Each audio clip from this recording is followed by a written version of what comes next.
दसरा दिवाळी अगदी जवळ आली असताना नवरात्र घटस्थापनेला पहिल्याच दिवशी केंद्र सरकारनं महाराष्ट्राला खूप मोठं गिफ्ट दिलंय। आपल्या मराठीला अभिजात भाषेचा दर्जा महायुती सरकारचे अथक प्रयत्न असल्यामुळेच हे शक्य झालं आहे। माननीय नरेंद्रजी मोदी यांच्या केंद्र सरकारचे धन्यवाद मानावे आता तेवढे थोडेच आहेत, कारण मराठी भाषेच्या सर्वांगीण विकासासाठी आता अनुदानासह केंद्र सरकारच्या पातळीवर सुद्धा सर्व हे सहकार्य मिळवण्याचा मार्ग मोकळा झाला आहे। मराठीला अभिजात दर्जा मिळाल्याचे फायदे काय होणार हे आधी पाहूया। मराठी भाषेला अभिजात भाषेचा दर्जा मिळाल्यानंतर संस्कृत, तमिळ, कन्नड, तेलुगू भाषांप्रमाणे संस्था उभारली जाईल। त्याचा फायदा संशोधनासाठी होऊ शकतो। मराठी भाषेमधल्या प्रकल्पांना पाठबळ देण्यासाठी आर्थिक तरतुदीही केली जाईल।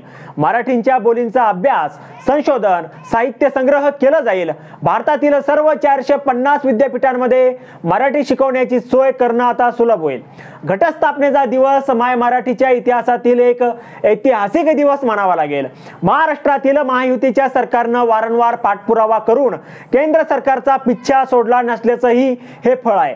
आजपर्यंत केलेल्या पाठपुराव्यामुळे साध्य झालंय। तसंच लीळा चरित्र, ज्ञानेश्वरी, विवेक सिंधू अशा अनेक ग्रंथांचा आधार घेत मराठी भाषा ही अभिजात आहेच हे सिद्ध करण्यासाठी अनेक थोरा मोठ्यांचे, अभ्यासकांचे यासाठी हातभार लागले आहेत।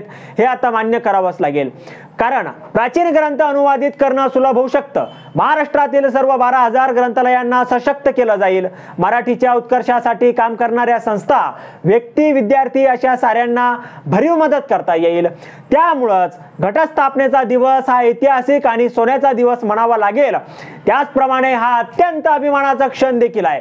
लाभले आम्हास भाग्य बोलतो मराठी, जाहलो खरे धन्य ऐकतो मराठी, धर्म पंथ जात एक जाणतो मराठी, एवढ्या जगात माय मानतो मराठी।